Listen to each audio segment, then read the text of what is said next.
SciTech Nutrition. Premium quality products. State-of-the-art look. Uncompromised ingredient quality. Our products work and taste good. www.scitechnutrition.com.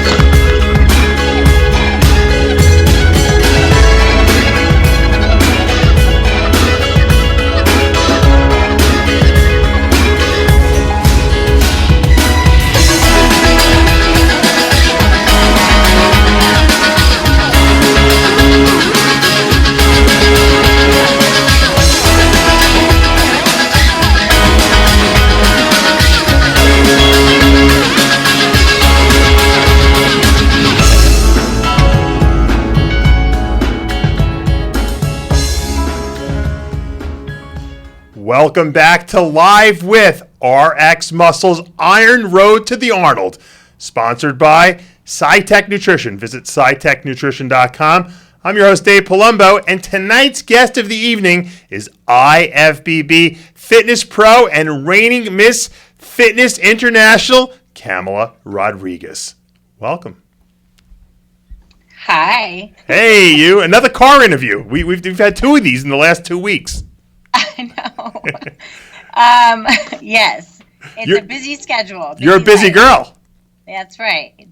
You're the reigning champ. You're looking to defend her title at the upcoming Arnold Clasic in the figure division. I think I might have said fitness earlier. I used to be a fitness competitor, so you're confusing to me. And you're also a full-time student, and you work training people. It's amazing. I always say women have way more determination and way more can endure more suffering than men can. How do you do it? Because you're an elite level athlete, you're in school, and you work on top of that. Yes. Honestly, I have people ask me that question all the time, and I feel like this is such a part of my life and a way that I have lived. And it's funny that you say Miss Fitness, because actually I always look back on those days and feel like every single day I'm exhausted. It's draining, and I'm exerting my brain and my my spirit. Essentially, a lot of energy is being expended. But when I look back at fitness, God, I spent so many hours in a day, and it's like, you think now it's like, oh, I'm actually kind of blessed to have, the exercise and nutrition aspect that I do with figure is nothing compared to what it was with fitness. So I'm grateful for the process, and honestly, I feel like as I get older, it's a little bit easier to deal with, I got to be honest with you though, CAMALA. I enjoyed your fitness routines, and I missed it. I think that's why subconsciously I said fitness, because I always associated you as a fitness competitor. I mean, you were winning fitness shows, so it must have been a tough, and I know we've talked about this before, it must have been tough to give that up and go to figure, because that kind of was undiscovered country for you in essence. Yeah, it was a difficult decision, and honestly, like I've said in the past, it was guidance of Mr. Mannion and some other judges, and honestly, it was really me wanting to stay in this sport for several more years, not just this year or next year, but stay as long as I can. And I feel like to have longevity, I wanted to make sure physically I would be able to do that. So injuries always come when, you're busting your butt 6 hours a day, and with the gymnastics training and drills that you need to do with fitness always, it was getting scary. So I prefer to stick around and hopefully build a legacy. A legacy. Last year, you had a stellar year, your best ever. You won the Arnold Classic, Miss Figure International. You won the Arnold Australia figure show there. You went on, you placed fourth at the Olympia. It was almost a perfect year for you, and we're going to get back to the Olympia in a second. Talk to me about how the Arnold went with you. I mean, because that had to be a tremendous boost to your confidence after winning both of those events. Oh, yeah. I mean, honestly, it was it was such an emotional experience because I took second in fitness in 2012, which I said that in my interview with Arnold. And I can't even remember that because I was so shocked and excited when that happened. And this year I was ready. We've spoken about it before, but after the Olympia in 2014, I was just very, just sad more than anything else. But I didn't let any of my fans see that, and it really just allowed me to work harder and just continue to grow and work on what I can to just be a better me. And honestly, nothing will replace the feeling of hearing that, oh my gosh, oh my gosh, is this really happening kind of thing. And yes, I believe I deserve every time that to win. I deserve, I've worked, but we all work. So, I don't feel like I need to be any less humble. And I think that we're all bringing in our best packages, and I'm always prepared to win, and I'm always prepared to not win because I think that's just what this sport is about. But definitely filled with the most gratitude I have had yet to date, and I was still grateful at the Olympia as well. So that's just me. Was the Arnold your best look ever in your opinion? Because everyone, look, I'm sure you look at your pictures and when you were your best. When did you think you were your best? Was it the Arnold?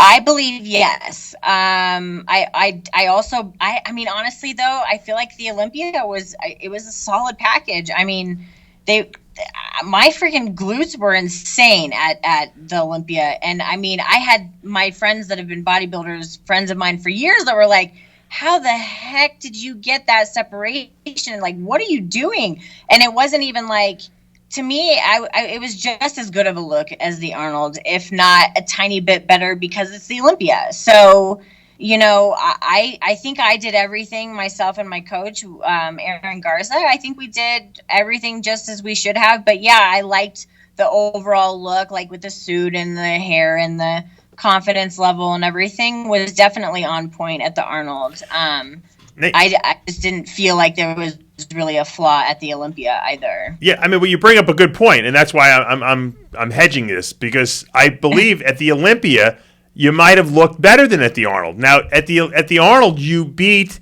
LaToya Watts, who has 4th place there. My question to you is, what do you think propelled LaToya up from 4th place at the Arnold to the Olympia win? Was she that much better? Because I thought you looked better, and I see you beat her at the Arnold, and believe me, I like LaToya's look. What do you think went on there? Was that a shock to you? Yes, it was. It was definitely a shock. It was just more or less what I would like to say is that, yes, I have beaten LaToya every time that I have stepped on stage with her, except for at the Olympia. So whatever, there's a look that I maybe don't know about that's coming from the Olympia judges, or I have no idea what the reason is, but I like LaToya. We're friends. I don't dislike her look, but I think as far as figure goes, I bring the number 1 package. That's the judges' feedback. Did you talk to judges after the Olympia? I did, and all of them said, "Do not change a thing." Well, that's a good thing. I mean, well, then that takes me to my next question: can LaToya be beaten? You're the reigning champ going into the Arnold. She's the Olympia champ, so it's almost like a clash of titans. It's going to be a great battle. It's actually, for once in the figure division, I'm actually excited to see a different battle other than Nicole Wilkins versus whoever happens to be up there. It's you versus LaToya. I have to believe, obviously with Candace Lewis mixed in there as well. Who comes out on top? I mean, all 3 of you have completely different physiques. Candace has got more of that bodybuilder-ish, ripped, tiny waist look. You have kind of the classic physique that we consider for figure, and then LaToya is just from another planet, with her shape. Where do you see yourself fitting in this year at the Arnold? So in regards to what the NPC and the IFBB are going towards, from what I've understood and what I've seen at NPC News Online, which if people haven't checked that out, of course they should. The look is to not be this over the top, huge, all of this disproportion, and really go back to what the classic figure is supposed to look like. That is what they are pushing, at least at that level. And I think that it's important to always follow along those guidelines, because that's where we come from. And I honestly, I do not have the answer to that question, because I don't know what they want. What I can tell you is I have improved from the Olympia and from the Arnold last year with my personal thoughts around what I could improve on my physique. And so, I know from past experience and conversation with the judges, it's always, if you're improving, then great. If you come down, or you're not where you were, and then When you look at your physique on stage. My gluteus has always been a struggle. This last year, with all of the different physiques that have been coming out, I wanted to bring out my quad sweep. So, squat a lot. What do you do to bring that up? I changed up my training. I was able to really add in some higher volume again this year when I had time off, and I definitely do some HIIT training, and I still do some of my odd fitness stuff here and there. I'm sure you've seen on Instagram, but really just changing things up. I do yoga. I continuously stretch. I work on mobility. So I'm rolling and I'm doing massage, and everything that you should be doing as a pro athlete is what I just try to do to make sure that I'm continuously evolving. So that's you in the gym. You have anyone pushing you at that Armbrust gym there? Is Dylan helping out at all? Well, this time around, I actually picked up 2 buddies who are ex-strongmen. And I started teaching them about stabilizers and, working on some of those fine tuning, things that I wasn't doing before 2 years ago. And so there's been a group of us that have probably, I guess, the last 9-10 weeks have been going. And it was great, because it's good to work with people who want to work as hard as you. Not working out with Brian Shaw, are you? No, but I do know Brian. No, it's not. That would be a funny workout video, though. 6 foot, right. 6'9", 480-pound Brian Shaw with CAMALA Rodriguez. I mean, what gets better than that, But look, it's tough when you're at the top already and you're winning shows to try to make improvements, because you're kind of the best already, and then you try to compare yourself to people that don't really have the same physique as you. So you can't really look at Latoya Watts and say, "Hey," or Candice Lewis, "I want to be like that," because you got to champion your own look, and that's tremendously hard in our industry to not look at your competition. You got to kind of almost put the blinders on and say, "How can I improve my physique?" Exactly. And quite frankly, I don't look at competitors. I never have, because I know what it can do to your mind and your mental state as you're preparing to win. So I really don't pay any mind. Like, I encourage and wish everyone the best. But like I said, I've compared my photos from myself from last year to this year, and it is awesome. So that's really all I could ask for, is to be better than I was. You see, the way I look at the figure division, and everyone knows I'm a big Latoya Watts fan, and everyone knows that I've been saying she should be Miss Olympia for a long time. But I got to be honest with you. I think Latoya and Candice Lewis's physique would fit better in women's physique. And I'm going to tell you why. I'm going to tell you why. Because they genetically have a lot of muscle and roundness to their bodies. And that's really what the essence, I believe, of what women's physique should be. I think they let the women's physique people get too big. And I would like to see Latoya Watts and Candice Lewis be Miss Olympia in physique, and I would like a physique along the lines of yours, and even Nicole Wilkins maybe 3 years ago, and Candace Keene. Those are the physiques I see as the figure champs. And I think that the lines got blurred. And like you said, there is an ultimatum they put out. They put out a letter of what they want, what they're looking for. I don't know if they're going to adhere to it or if there's going to be big changes at the Arnold, but it'll be interesting because we've seen it happen in women's bodybuilding years ago where they made a huge change one year and they went from the big girls down to Anya, what's her name? I can't even remember her name anymore. But she won the show, and Anya Shriner. And, it could be a big mix-up. What's your feelings on the figure division, the state of the figure division today? Well, I feel like there's no real baseline, because after what happened at the Olympia, all I heard from everyone was keep doing what you're doing. I mean, I even, well, it doesn't matter, but it's just one of those things that where what I would like to see happen is just continue on with the classic figure look, the elegance, the poise, the most symmetrical, and if you have or you're blessed with freakish kind of build or whatever, then take it where it should go.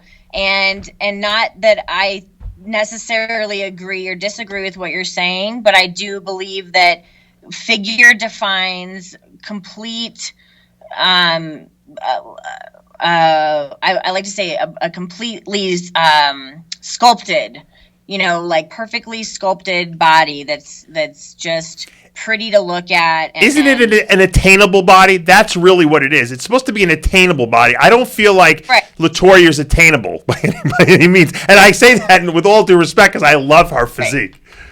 Right.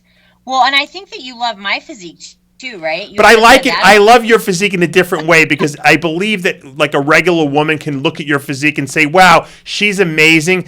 But I might be able to look like that. That's something that I want to look like. And I think that's really that should be the division between figure and physique.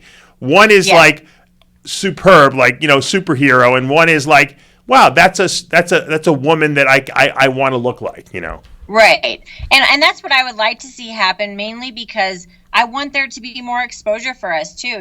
Let us be back on TV. Like they should have, how did bikini get so popular? And because all these people think that they can do it, and really anyone can do this. It's just a matter of being, disciplined and willing to work on your nutrition and really like build on something and not actually think that you're going to, enter one show and then you're going to have this incredible physique. It's like, people ask me that all the time about what I do. And I say, yeah, this is my 7th year as a pro. And maybe I turned pro fast, but I also did like 6 shows, 5 shows, 5 shows, 4 shows, 5 shows, 6.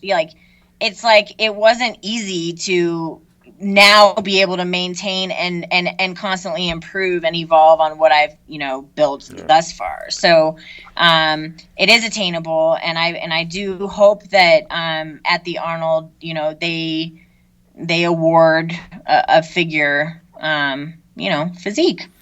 And I'm excited about it. I'm looking forward to the battle because it is going to be an exciting battle. And we don't really know who they're going to go for. Obviously, I'll be up there, doing my play-by-play and commentary, and we'll see what happens. Here you go. 30 seconds or less. For people who don't know you out there, define who CAMALA Rodriguez is. You have 30 seconds or less. Tell us who you are. Oh, 30 seconds. Okay. Well, oh, man. I definitely am kind-hearted. I am determined. I enjoy life, and how I enjoy life is by sharing experience and time with others. Somebody once asked me recently, because I'm going to be launching my website, Catalyst Pro Performance, asked me something about what makes me happy, and the first thing that popped in my head is helping others. And I really just love to inspire women and everyone, whether you're Latin or you're, coming from, a bad upbringing, whatever it is, that I want to inspire you to become the best you, and know that through health and fitness, and especially bodybuilding, you can become empowered and you can like enjoy what you do and have fun with it. So, if that gives you an idea of who I am, I just, I enjoy living and spending time, in that process. So what's your ethnic background? I'm Hispanic, so my mom is English, Irish, white, mutt, basically. Right. And Dad is mostly Mexican, and we've got a little bit of Spanish in the background as well. There you go. That's right. We talked about that before. That's a good mix. You got some really good genetics mixed in there, huh? Well, thank you. Yes. Do you speak Spanish? Poquito. Entiendo más. That means I understand more. Johnny is frowning on your Spanish. So. What's the new website gonna? When is it gonna launch, and what's the name of it? CatalystProPerformance.com. And it's, I had CAMALARodriguez.com, and I think both of them are still going to go, together if you look one up. But I'm just working more towards the business end of it, and really starting to push Catalyst. I have a hashtag, just be a Catalyst. Okay. I've been using that for quite some time, but gearing more towards exactly what I was talking about. How I'm hoping to be that catalyst for as many people as possible to gain a better understanding on nutrition and training, and whether you're a professional athlete or you're someone who's brand new. I'm going to have weight loss, also have lean and strong stuff, and gaining, and I have a lot of ideas for the future, but for now this is really just going to be a launch more towards Catalyst and not so much on Camala Rodriguez. Do you like social media, Camala? Is that something that you think is good? I do. I mean, I'm not opposed to it, if that, Are you addicted to it, though? Used for the right purpose, I think it's great. Are you addicted to it? Are you like one of these people that's on their phone all the time checking Facebook and Instagram? And No, I do not. Okay. You don't have any time to, that's why. Yes, exactly. I'm addicted. I admit it. I'm addicted to it. I hate it, but I'm addicted to it because I can't. It's like I sit on the toilet and I can't. And I'm in the bathroom for like 20 minutes because I'm checking out the latest snake videos and workout videos and whatever other crap people are posting on there. I get sucked into it. Oh gosh, it's crazy. The only time I put my phone down is when I ride my bike. If I go biking outside, I don't take the phone with me. You have to get a book, Dave. I read books at night. I do. You know what? It's the only way I can go to sleep. I put the phone down and I read a book for 10 to 20 minutes every night, and that's my solitude time, I call it. Oh, that is good. I'm glad to hear that. Do you meditate at all? I do. You do? I do. Do you try to make time every day to do that? I do. I try to do that in the morning if I get a chance in the morning. If I can't, I'll do it at night as well. But yeah, I've worked a certain way of living that is a big part of my success. Do you do visualization, like about winning shows and stuff like that while you're meditating and stuff like that? I do. Okay. That's what champions do, Dave. I'm trying to find out. I have seen the trophy. It has been awarded. I even know what I'm going to say. I'm really? Dropping the mic. Now that you won 1 year already, and you kind of got the Arnold interview, are you gonna? I want you to be a little bit more aggressive with Arnold. I want you to maybe have something prepared to him, catch him off his guard. I've come up with a plan, and it's also been with some of my friends from school. They were like, "This is what you need to say," and there's all of these people that are giving their input. You got to say something that'll go viral. It'll be like a gazillion hits all over the place. You have no idea. It's going to be awesome. I love it. See, I'm so excited now. You got me excited for once. For once, I'm going to be excited when they call out your name and then Arnold comes out and interviews you. Well, good luck. I already said I'm going to warn him in advance. Don't warn him. Don't take this personally. Yeah. But I want to go viral, so this is going to happen. There you go. I'll have the video camera right on. Johnny will be videoing him, so we'll make sure we get it. Good luck in the rest of your prep. You only got a couple weeks left, and I know you're a little ahead of schedule now, so enjoy the prep. Don't overwork yourself, and we'll see you in Columbus, Ohio. That sounds great. Thank you, Dave. All right. That's it for this interview. We're out of time. Until next time, I'm your host, Dave Palumbo, here live with our Iron Road to the Arnold Classic, brought to you by SciTech Nutrition. We'll see you next time.